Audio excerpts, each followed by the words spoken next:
La incidencia de la enfermedad renal crónica aumenta cada año en España y ya afecta a más de 7 millones de personas. Esta patología se ha convertido en un problema de salud pública.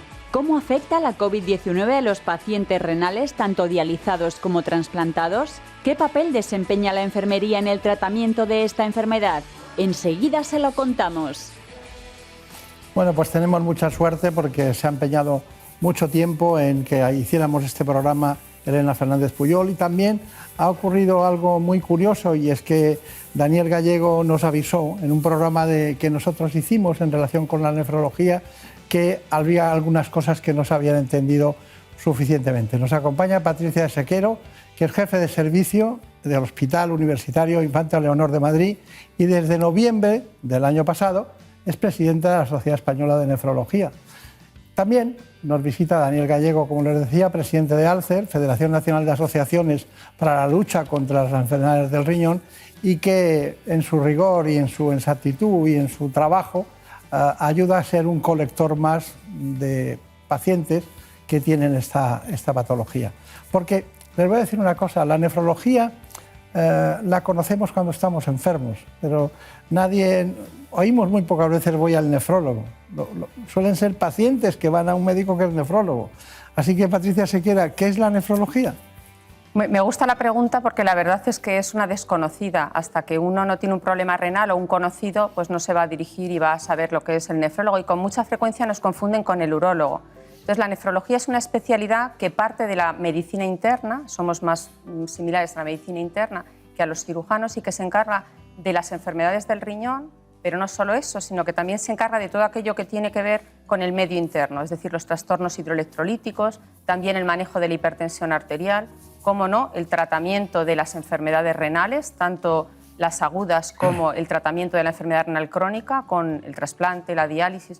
Es una especialidad que la verdad es que es muy completa y es bastante nueva, porque nace en los años 60 y tantos, cuando traen el primer riñón a España y se hace el primer trasplante, las primeras diálisis. Es cuando hacemos una escisión de la medicina interna. Claro. Yo, que me formé en la Fundación Jiménez Díaz, el doctor Luis Hernando, que se le considera el padre de la nefrología, decía, él lo podía decir porque tenía categoría para decirlo, yo no, yo solo parafraseo sus palabras: la medicina interna no ha muerto porque la hacemos los nefrólogos. Y es verdad que hacemos mucha interna, una interna muy dirigida al riñón. Claro, es lógico, es lógico. Bueno, de todas maneras, que no se nos enfaden otras especialidades, pero sí le quiero decir una cosa.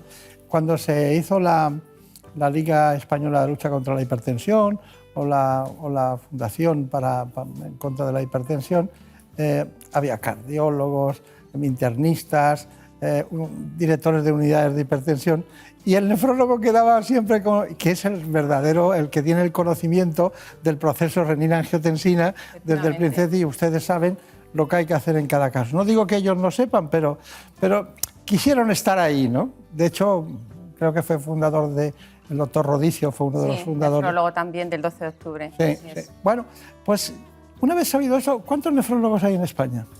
Bueno, como presidenta tengo la suerte de liderar a 2.700 nefrólogos, 2.600, casi 700, que son los que contamos justo a partir de noviembre. O sea que es un gran número de socios. Perdón la pregunta, estoy hablando de socios de la Sociedad Española de Nefrología, que algún socio ya está jubilado, por supuesto, y también tenemos algún socio, por ejemplo, de Iberoamérica, que nos sigue, y algún investigador que también es socio de la Sociedad Española de Nefrología. Pero ese es el número, casi 2.700 socios es lo que tenemos en la SE. Bueno, pues, ¿qué hace una mujer como usted en Vallecas? Pues trabajar y trabajar, que es lo que hacemos allí en Vallecas, porque tenemos muchos pacientes. Lo conozco bien ese hospital. Sí. Y bien, ¿no? Bien, la verdad que bien. Hemos sufrido, yo creo que ha sido de los hospitales que más ha sido golpeado por la pandemia, COVID-19 en Madrid. De hecho, llegamos a ser un hospital completamente COVID, y bueno, en concreto en nefrología pues lo hemos pasado también bastante mal, porque la enfermedad renal pues, es un factor de riesgo también para presentar la infección y para que cuando la presenten los pacientes esta sea más grave. Yeah. Entonces, bueno, Nosotros, antes de adentrarnos en todo el mundo del que estamos hoy y de preguntar a Daniel Gallego por la Federación y Alcer, concretamente, su trabajo de muchos años, creo, ¿no? Tenía algún dato por ahí que llevaban, no sé cuándo, llevaban 45 años de celebración de hace muy poco, ¿no? Y ahora es el Día Mundial del Riñón. ¿Cuándo es? El día 11 de marzo. Se celebra siempre el segundo jueves del mes de marzo de cada año. Y este año, que yo ya estoy de presidenta, hay un equipo detrás magnífico. Yo creo que va a ser un Día Mundial del Riñón, aunque sea muchas cosas online, porque no vamos a poder estar juntos. Pero yo creo que va a ser sonado. Hemos preparado una campaña magnífica en la que ha colaborado también los pacientes. Hay celebridades que van a aparecer también en la campaña, que van a poner su voz de forma totalmente altruista. Celebridades muy importantes que no voy a desvelar porque va a ser un secreto, pero son gente muy querida de todos y con una gran popularidad, y van a poner su voz para transmitir una serie de mensajes que queremos dar a la población general. Bien, sabemos qué es la nefrología, qué es un nefrólogo, cuál es su actividad. Ahora me gustaría saber, insuficiencia renal crónica. ¿Alguien no tiene nada? Tiene 2 riñones y no tiene nada, y de repente tiene una insuficiencia renal crónica. ¿Qué la tiene, de los 2 o de 1? Primera pregunta. Segunda pregunta, ¿cuándo atravesamos la barrera de la normalidad a que ustedes detecten un síntoma guía de decir, cuidado, que aquí puede haber una insuficiencia renal crónica en el futuro? ¿Me lo explica? Sí, por supuesto. En primer lugar, cuando uno tiene enfermedad renal, habitualmente es porque tiene afectados los 2 riñones. La definición académica de tener enfermedad renal es enfermedad renal crónica. Hay que tener una enfermedad que lleve más de 3 meses, si no hablamos de enfermedad renal aguda, y luego tiene que cumplir una serie de características, o bien que el paciente tenga una alteración en la forma de los riñones, por ejemplo, un paciente que tenga un solo riñón o que tenga piedras. Ese es un criterio. ¿Un riñón poliquístico que puede ser? Efectivamente, que tenga sangre en la orina o albúmina en la orina, eso también es un criterio de enfermedad renal. Y luego el que va a dar el grado de enfermedad renal va a ser cuánto funcionan los riñones, es decir, el filtrado glomerular. Y eso nos define muy bien en 5 categorías, en 5 estadios de enfermedad renal, desde el que tiene más de 90, que sería el estadio 1, hasta el estadio 5, que es aquel que tiene un filtrado menor de 15, que habitualmente es el paciente que ya está llamando a la puerta de la diálisis o el trasplante. Está bien, está bien, está bien. Son mediciones que les viene muy bien, ¿no? El filtrado glomerular, para simplemente con la orina poder saber exactamente cuál es la situación, ¿no? Pero claro, cuando hay una insuficiencia renal crónica, ese paciente tiene varias vías. Vamos a dejar en último lugar el trasplante, pero cuando la tiene crónica y aquello está que no funciona, hay que depurar esa sangre que es tóxica, hay que filtrarla y depurarla. ¿Qué mecanismos tenemos para hacerlo? Pues tenemos fundamentalmente 2 técnicas. Una es la hemodiálisis, vamos a dejar el trasplante como ha dicho, y la otra es la diálisis peritoneal. Son 2 técnicas. En una vamos a depurar la sangre, como se ha visto muy bien en el vídeo, a través de una máquina y de un dializador, que es el riñón de la máquina, que si me permite me he traído uno aquí, para que lo puedan ver. Entonces, bueno, la sangre entraría por una parte del dializador y saldría por otra. Un líquido de diálisis entra y sale por otro, y en cada uno de estos capilares, de estos pequeños pelillos, es donde se va a producir este fenómeno de la diálisis, lo que llamamos el mecanismo físico de la difusión. Esto sería la hemodiálisis, que se puede... Bueno, he traído otro abierto en el que pues se muestran cómo son estos capilares, ¿no? Dentro del dializador. Y esta modalidad de hemodiálisis se puede hacer bien en el hospital o bien en el domicilio del paciente. Afortunadamente disponemos de máquinas sencillas que nos permiten hacer esta técnica en el domicilio del paciente. ¿Está usted de acuerdo con la hemodiálisis en domicilio? Soy una fanática de la diálisis en domicilio y yo creo que debemos de fomentar este tipo de técnicas. Y yo creo que este año, con el Día Mundial del Riñón, con el lema que tiene, que pues dice vivir bien con enfermedad renal, yo creo que es muy oportuno para vivir bien que uno tenga una técnica en casa, porque la diálisis se va a adaptar al paciente. No es el paciente que se va a adaptar a la técnica, tengo que ir 3 días en semana, estar toda la mañana o toda la tarde, sino que yo me llevo mi máquina a casa. Incluso hay monitores de diálisis que se los puede llevar uno de viaje y esos pueden subirse a los aviones. El paciente va a hacer una vida lo más normal posible. va a poder hacerse a lo mejor a las 8 de la tarde o un día le viene mejor hacérselo a las 7 de la mañana. Le dan al paciente más independencia y mucha más calidad de vida, que es lo que tratamos. Claro. Y la diálisis peritoneal es parecida, es una técnica que se hace en casa, pero en vez de utilizar un dializador, una máquina de diálisis, lo que se utiliza es el peritoneo, que es una membrana que todos tenemos, una membrana propia, y es la que va a sustituir la función del riñón. El paciente se infunde un líquido en el abdomen, en el peritoneo, y después de un tiempo se hace la diálisis, este intercambio entre la sangre y el líquido de diálisis, y posteriormente lo drena. Y de esta forma se hace la diálisis. ¿Cuál es la esperanza de vida antes del trasplante o si no tienen que ir al trasplante? La esperanza de calidad de vida de estos pacientes, hemodiálisis y diálisis peritoneal. Yo creo que la mejor calidad de vida la da la técnica domiciliaria, o bien la diálisis peritoneal o la hemodiálisis en casa o hemodiálisis en domicilio.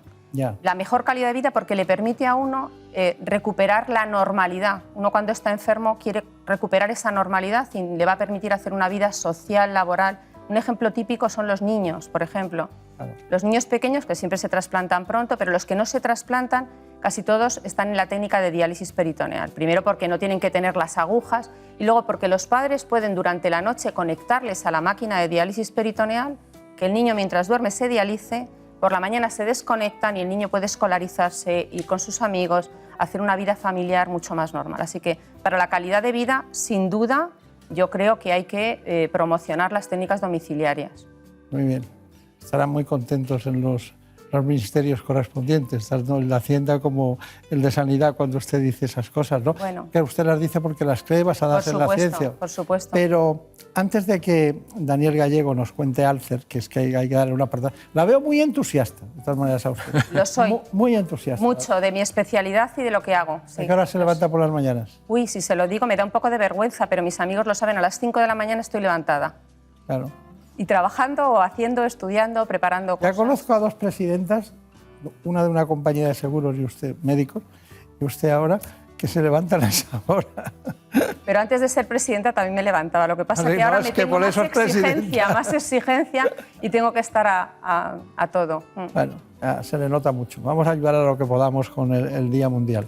Bueno, me gustaría mucho que Elena Fernández Pujol nos diera el informe global de todo lo que hemos contado y que centra mucho la actividad de los nefrólogos y de la insuficiencia renal crónica. Los riñones son los órganos encargados de filtrar la sangre y extraer las sustancias tóxicas del organismo. Cuando dejan de funcionar correctamente, se produce lo que se conoce como insuficiencia renal y puede darse de dos formas, aguda y crónica. En el caso de la aguda se desarrolla súbitamente, por ejemplo debido a una infección, inflamación, obstrucción de la vía urinaria o una intoxicación, entre otras. Por el contrario, en la crónica se produce una pérdida gradual de la función renal. Cuando ésta llega a una etapa avanzada, pueden acumularse niveles peligrosos de líquidos, electrolitos y desechos en el cuerpo. En España afecta aproximadamente al 10% de la población adulta y cerca del 20% en los mayores de 60 años. La enfermedad renal está aumentando su prevalencia debido, entre otros factores, al aumento de la esperanza de vida y también a las enfermedades cardiovasculares, la obesidad, la hipertensión o la diabetes. Según un estudio, la irrupción de la COVID-19 ha tenido un fuerte impacto tanto a nivel de la hospitalización como de la actividad de consultas externas. Además, en el cuidado de los pacientes en programas de hemodiálisis y en el programa de trasplante renal. Bueno, este tema está muy centrado. Vamos con Alcer. Daniel Gallego, ¿qué nos cuentas de Alcer? Imagínese que el mundo entero está pendiente de lo que usted diga. La han elegido sus amigos, sus compañeros, paciente, que creo que también es paciente. Sí. ¿Y dónde vive usted? Yo vivo en Valencia. Valencia. Pero la Federación Nacional está aquí en Madrid y justamente este año pues cumplimos 45 años del nacimiento de Alcer. Y os voy a contar por qué nació Alcer, porque no había monitores de diálisis para todo el mundo, ¿no? Y entonces en 1976 pues existían unos comités que se llamaban de la muerte que elegían pues quién se dializaba y quién no, pues por su valor social o por edad. Y claro, nos parecía muy injusto, ¿no? Les pareció muy injusto a los fundadores de Alcer. Entonces pues promovieron esta asociación que presionó para que realmente la diálisis estuviera en un acceso universal como está hoy en día, para cualquier paciente que lo necesite, cualquier tratamiento sustitutivo renal esté disponible para cualquier paciente en cualquier momento. También gracias a Alcer surgió la ONT y se formuló la ley del borrador de trasplante, la ley del trasplante, que dice que todo el mundo es donante, a no ser que se exprese su deseo en contrario en España, y que justamente nuestro presidente de honor, Carlos Romeo Casabona, fue el redactor de ese borrador, que no se tocó ni una coma y además está trasplantado más de 40 años, incluso sin inmunosupresión, que es algo, la verdad, que un hito que tenemos muy a bien. No sabía contarlo. que ustedes hubieran colaborado en la Organización Nacional de Trasplante en su creación, porque realmente un ministro cuando llega, dicen que hable el ministro de algo, ¿no? Siempre busca los datos de la Organización Nacional de Trasplantes porque son muy buenos. Sí. Quizás somos pioneros en el mundo, por lo menos en Europa, ¿no? Y cuénteme, ¿cuáles son las 2 o 3 grandes satisfacciones que tiene un presidente de la Federación como usted? Pues sobre todo creo que la primera es dar esperanza y decir que a pesar de la enfermedad renal se puede tener una vida plena, se puede viajar, se puede tener una vida normal, entre comillas, con las restricciones lógicamente dietéticas, nutricionales, y sobre todo dar un abordaje holístico y más allá solo del impacto clínico, que sabemos cuál es perfectamente. También hay un impacto económico, que también lo sabemos, mucha gente deja de trabajar por ello y pierde el trabajo, pero también queremos el impacto humano, el aspecto psicosocial, ¿no? Entonces, cubrir esas necesidades del aspecto psicológico, aspecto nutricional y de trabajo social, que damos esa cobertura muchas veces ayudando a la administración allí donde no puede llegar. Y la verdad que creo que eso es una satisfacción muy grande del ejemplo entre iguales, ¿no? que ayuda mucho a la esperanza y al consuelo de decir, sí es difícil, es duro tener una enfermedad renal porque no tener riñones es incompatible con la vida, pero afortunadamente pues está el trasplante, que es la mejor opción de tratamiento sustitutivo renal, y también tenemos las máquinas de diálisis que están haciendo este riñón artificial, como ha enseñado antes Patricia, pues esta función que aunque no llega a ser 24 horas al día como hacen los riñones, pues sí que hace un trabajo de limpieza de todas las toxinas y al final podemos seguir viviendo y seguir estando participando en la sociedad. Claro. Es una lástima que no tengan ustedes 2.000 Patricias de Sequera, porque entonces todo esto rodaría mucho mejor, ¿no? Pero bueno, de todas maneras, hay un punto de vacío, ¿no? Desde que cuando llegan a hacerse de Alcer, ¿se hacen enseguida que les diagnostican o tardan un tiempo o lo oyen de los iguales, como ha dicho usted? Sí. Bueno, hay un poco de todo, pero sí que es verdad que la edad media del colectivo son 67 años, pues lógicamente en los primeros estadios de enfermedad renal crónica avanzada no se suelen hacer de Alcer, a no ser que los deriven directamente los profesionales, que cada vez lo hacen más, que creo que eso se debe reivindicar, que está muy bien todo el abordaje clínico y biológico de la enfermedad, pero también hay un aspecto social. Nosotros ya éramos una red social cuando no existían las redes sociales digitales y nos convertimos en eso, ¿no? en una red de apoyo y de mentoring un poco para ayudar a los pacientes a manejar los síntomas y a estar mejor con la enfermedad, que es lo que promovemos, el autocuidado y que realmente la gente se corresponsabilice de la enfermedad. Claro. Bueno, hemos dado muchas noticias ya, muchas noticias. Ambos dos han dicho cosas muy interesantes que no conocen la mayoría de los espectadores, salvo los expertos. Pero nosotros también tenemos noticias de actualidad. Las trae Brenda Hermida. Así es, la carrera por la vacunación avanza en paralelo a la investigación de tratamientos contra el coronavirus. Los laboratorios españoles están trabajando hoy en 158 ensayos clínicos diferentes. La mayoría son medicamentos que ya se utilizan contra otras enfermedades y que podrían ser efectivos también para combatir al COVID. En España hay 2 medicamentos aprobados contra el coronavirus. El Remdesivir, antes utilizado para el ébola, se usa en pacientes COVID leves o moderados, y la dexametasona, un antiinflamatorio que se usa en pacientes COVID graves. La dexametasona es el único fármaco que ha demostrado de verdad un descenso en mortalidad. En la UCI las máquinas sustituyen a los órganos dañados y esto se complementa con otros medicamentos. Usamos corticoides para disminuir y mejorar la inflamación que tienen los pacientes. Se usan también otra serie de fármacos para prevenir trombos. En estos 12 países se ha aprobado el medicamento que se le suministró a Donald Trump, los anticuerpos monoclonales. Consiste en unirse al virus y bloquear la entrada del virus a la célula. La empresa Lilly habla de resultados prometedores. Cuando se administra en las fases tempranas de la enfermedad, disminuye el riesgo de hospitalización y muerte en un 70%. Otros expertos rebajan las expectativas. Yo no encuentro evidencias tan importantes a favor de su uso. Y Sanidad reconoce cierta evidencia científica, pero aún no ha aprobado este medicamento. De cara al futuro, empresas como Merck MSD investigan medicamentos que se suministren por vía oral. Otras empresas buscan en el fondo marino procesos químicos que acaben con el COVID. 1 de cada 5 pacientes con cáncer se quedó sin ser diagnosticado al inicio de la pandemia, según datos de la Asociación Española contra el Cáncer. Para que los pacientes con esta enfermedad y sus familiares adquieran más conocimientos, se va a lanzar un curso pionero en este ámbito. La pandemia ha tenido un impacto negativo en los pacientes oncológicos, ya que algunos han visto retrasado su diagnóstico y como consecuencia no han podido iniciar los tratamientos y cuidados necesarios. Cuidados que son parte de la materia del curso Paciente Experto en Cuidados Oncológicos, novedoso en nuestro país. Es un complemento necesario a la hora del tratamiento de las personas que tienen este tipo de enfermedad. Sí que es cierto que nosotros auditamos lo que es el proceso de actividad de la organización y hemos detectado una debilidad.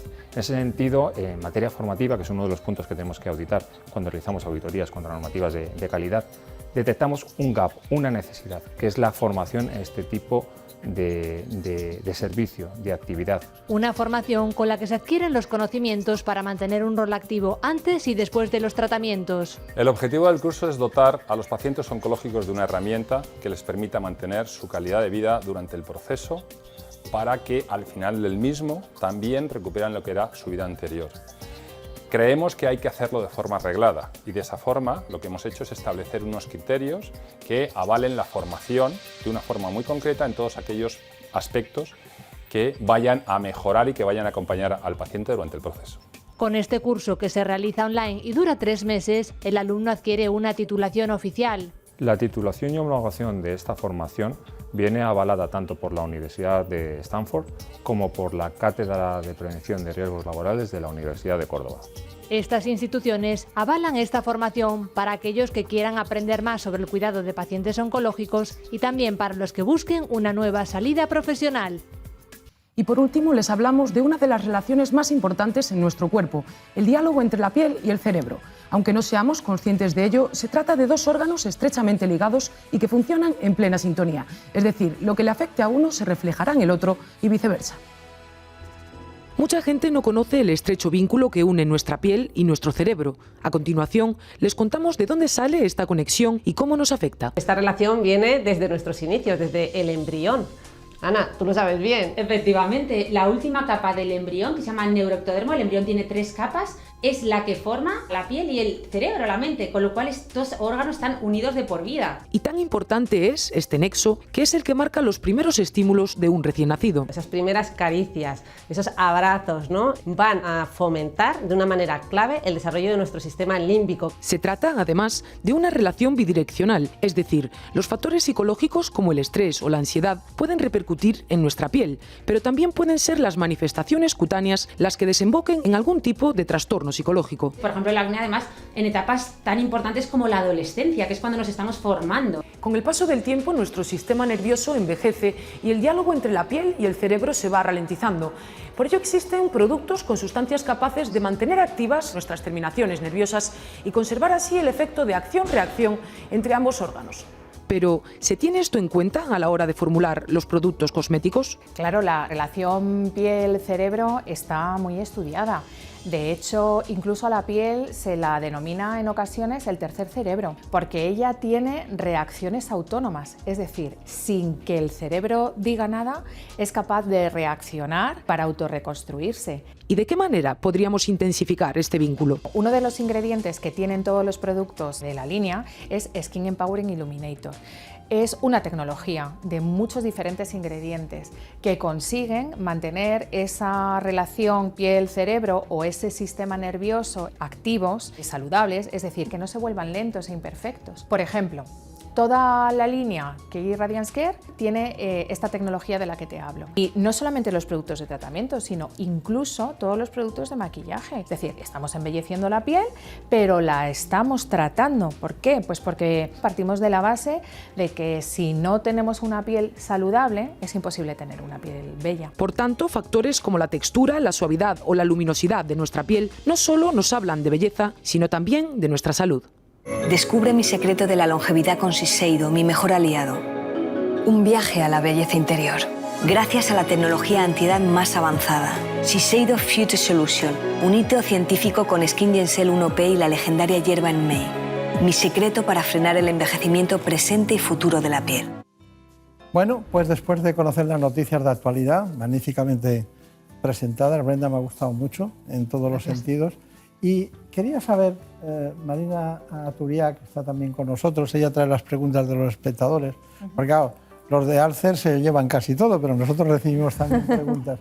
Entonces, ¿qué querías saber de la creatinina? Alguien te ha preguntado sobre eso, ¿no? Exacto. Doctora, cuando nos hacemos análisis de sangre y nos dan los resultados, nos fijamos mucho en el colesterol, pero muy poco en la creatinina. ¿Cómo de importante es este indicador y qué cifras son alarmantes? Pues es importantísimo, porque precisamente la creatinina es la que nos va a definir si existe o no insuficiencia renal. Antes, cuando hablaba de los filtrados, desde el estadio 1 al estadio 5, el filtrado glomerular se va a estimar mediante unas fórmulas en función de la creatinina que tiene el paciente. El paciente tiene una creatinina que procede de la masa muscular y con eso vamos a saber, en función de la cifra que nos da el filtrado glomerular, si tiene una función renal normal o si está alterada. Y de igual forma que sabemos que un colesterol por encima de tanto significa hipercolesterolemia y aumenta el riesgo cardiovascular, lo mismo ocurre con la creatinina. Una creatinina que no puedo decir el valor de creatinina porque tenemos que hablar de filtrado glomerular, porque no es lo mismo la creatinina de 1,5, por ejemplo, en un bombero, que probablemente 1,5 en una persona que tiene mucha masa muscular o en un deportista va a ser un filtrado glomerular normal, que en una persona anciana y mujer, que normalmente tenemos menos masa muscular. Igual ese 1,5 va a ser un filtrado a lo mejor de 30 o de 40. Entonces hay que hablar de filtrado, pero el filtrado se calcula con unas fórmulas a partir de la creatinina, que es de una analítica de sangre. Claro. Ahora ya sale, afortunadamente, en todos los análisis, nos ha costado mucho con la Sociedad de Bioquímica Clínica, pero ya sale la creatinina y al lado el filtrado glomerular. Claro, les ha costado muchísimo, pero claro, usted ha hablado de los bomberos, ha hecho así, tiene mucha fuerza, porque son masa muscular, mucho músculo, pero claro. ¿y su cerebro? ¿Qué Habrá más? de todo, yo no puedo decir, pero normalmente la creatinina se acerca a la masa muscular, ¿no? Claro. Sí, eso es cierto, eso es cierto. Bueno, porque es además una proteína, ¿no? Claro. De todas maneras, tengo unos datos que dice pacientes renales. Después de las residencias, decía un paciente, somos el colectivo más damnificado de la pandemia. Vamos a ver un informe y lo comentamos. Perfecto. Durante toda la pandemia se viene alertando del fuerte impacto que la COVID-19 está teniendo en los pacientes renales. Estos, al tener una enfermedad crónica, son más vulnerables a cualquier infección, ya que suelen tener otras patologías asociadas y un sistema inmune debilitado. La pandemia COVID-19 lamentablemente ha afectado de una forma muy importante a las personas que tienen enfermedad renal crónica, en especial a aquellas personas que están en tratamiento con diálisis y a los trasplantados renales. Por un lado, los datos apuntan a que quienes se someten a tratamiento renal sustitutivo tienen una tasa de contagio del 5%. El perfil del paciente renal afectado por COVID-19 es un hombre de 60 años de edad media y en más de un 25% con diabetes. Pero estos pacientes no solo son más propensos a contagiarse de coronavirus. Sufrir esta enfermedad es una de las comorbilidades que aumentan el riesgo de mortalidad en pacientes con COVID, llegando a superar el 25%. Por otro lado están los trasplantados de riñón, en los cuales la edad y el tiempo post-trasplante son factores determinantes, siendo el grupo de mayor riesgo de mortalidad los receptores mayores de 65 años y recién trasplantados. Además, los especialistas señalan que se han detectado casos de pacientes que tenían los riñones sanos y que tras padecer el virus se han visto afectados por complicaciones o la aparición de patologías renales. Es perfecto el informe, es perfecto, pero no podemos dejar a la enfermería, vamos muy pillados de tiempo, doctora, pero claro, también en el Infante Leonor hay una enfermera que se llama Patricia, como usted. Supervisora Patricia Rivas, magnífica compañera. Bueno, pues Elena Fernández Puyol iba contra su credo y él no va a estar con ella y también preguntarle las cosas. Vamos a ello. El papel de la enfermería en los pacientes dializados es fundamental. Al fin y al cabo se trata de un tratamiento vital el que ellos necesitan hacer para poder vivir. Entonces, tanto aquí en el hospital se hacen unos tratamientos que son técnicas complejas, para la cual la enfermería tiene que estar bien formada. Y luego también hay pacientes que se hacen la diálisis en casa, para lo cual la enfermería realiza su entrenamiento para poder llevarlo a cabo en casa con seguridad. Las funciones principales de la enfermería en la unidad de hemodiálisis no solo es realizar la técnica, sino también estamos acompañando al paciente y sus familiares, realizamos educación sanitaria, puesto que es una enfermedad compleja y requieren además bastantes conocimientos sobre una nutrición específica, el manejo de la medicación y otros aspectos de la enfermedad renal. Como método de prevención, lo que existen realmente son las consultas ERCA, de enfermedad renal crónica avanzada. Aquellos pacientes que tienen una enfermedad avanzada pero que todavía no están en diálisis y que les procuramos todo este tipo de información y educación para intentar enlentecer la progresión de la enfermedad. Procuramos ponerles en contacto con asociaciones de lucha contra las enfermedades renales, la Asociación Alcer, porque tienen bastantes apoyos. Además, se están poniendo en marcha proyectos como el proyecto Mentoring, en los que son pacientes expertos los que explican a otros pacientes más novatos cuál es la situación, porque yo creo que la información recibida de otra persona con la misma experiencia siempre es mejor aceptada. Y en tiempo de pandemia, los que sí me parecen que han sido unos héroes son nuestros pacientes renales, que a pesar de su situación de fragilidad han tenido que venir a la unidad de diálisis a hacerse su tratamiento 3 veces en semana, en ambulancias colectivas y con la incertidumbre que había. Y desde luego me parecen los verdaderos héroes de toda esta situación. Qué bien, qué maravilla. ¿Todos son entusiastas allí o qué? La verdad que sí. Bueno, Daniel Gallego, presidente de la Federación de Alcer, concretamente, ¿cuál es su conclusión? Bueno, pues lógicamente los pacientes renales, y más en el contexto de la pandemia que estamos viviendo, estamos inmunocomprometidos, tanto los que están en diálisis como los que están trasplantados, y lo que estamos reivindicando un poco es que se considere grupos prioritarios contra la COVID-19 y que nos vacunen, porque sobre todo los pacientes en diálisis están semi-institucionalizados, que van 3 días por semana, y que no los vacunen en atención primaria, sino que los vacunen en el propio hospital, que aprovechando que van tantas horas a los tratamientos, creo que sería fácil que las unidades de diálisis fueran unidades de prevención en frente de la COVID. Y la conclusión es que, por supuesto, cualquier paciente que tenga dudas o que quiera saber más de la enfermedad renal, por favor, que se acerque a una asociación Alcer, que hay una en cada provincia, que los profesionales nos deriven a los pacientes a la asociación, que nosotros, yo siempre digo lo mismo, los profesionales dan las noticias y nosotros les contamos la verdad. Entonces, es un poco en el día a día lo que está sucediendo, ¿no? Para aprender a manejar la enfermedad cuesta años, de verdad que es duro, de verdad que tiene un impacto muy grande, pero se puede conseguir y al final pues tener una vida plena y ser feliz, que pese a la enfermedad renal. Pues entonces usted tendrá que cambiar el eslogan, va a decir, los profesionales nos cuentan la verdad científica y nosotros la trasladamos a la verdad humana, más sentida, paciente a paciente. Doctora Patricia Sequera, ¿cuál es su conclusión? Muy bien, pues yo, de cara al Día Mundial del Riñón, ya se ha comentado que España es líder en trasplante renal y nos sentimos muy orgullosos de ello, pero yo creo que esto no es suficiente, hay que intentar hacer algo más y el reto está precisamente en la prevención y en la detección precoz. Entonces me gustaría 3 mensajes. El primero, para las autoridades sanitarias y gubernamentales. Yo creo que deben de tener en consideración el problema tan importante que es de la enfermedad renal. Para detenerla tienen que contar con primaria. Yo creo que hay que reforzar la primaria porque ese es el filtro de la sanidad y ellos son precisamente los que van a poder detectar y hacer un cribaje, un diagnóstico de los que van a tener enfermedad renal. Y además decirles a las autoridades sanitarias, que creo que lo saben, es que prevenir salva vidas, pero además disminuye mucho el gasto sanitario, porque el gasto de la diálisis, como ya se ha comentado previamente, es muy elevado. A la población general me gustaría decirles que se protejan de esta epidemia silenciosa que es la enfermedad renal crónica. Todos nos protegemos de la COVID-19 con nuestra mascarilla, lavado de manos, etcétera, pero también se puede uno poner esa mascarilla para evitar que aparezca la enfermedad renal, cuidando la diabetes, controlando la tensión, todos estos consejos que damos. Y por último, me gustaría dar un mensaje a los pacientes, ¿no? Me gustaría, como presidenta de la Sociedad Española de Nefrología y como nefróloga, inspirar esa confianza y esa esperanza de que se puede vivir bien con enfermedad renal. Sí, totalmente. Yo siempre he pensado que los profesionales y los pacientes estamos en el mismo equipo, que luchamos contra la enfermedad renal y de eso es lo que se trata.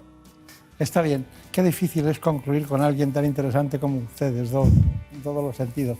Podríamos hacer 20 programas hablando de esto, porque usted con el entusiasmo echa mano del Fondo de Comercio Intelectual y del trabajo diario y eso es muy útil para nosotros, de verdad. Porque yo no he hecho nunca un programa aburrido, pero este ha sido muy divertido, de verdad. Muchas gracias. Muchas gracias. Gracias. Gracias.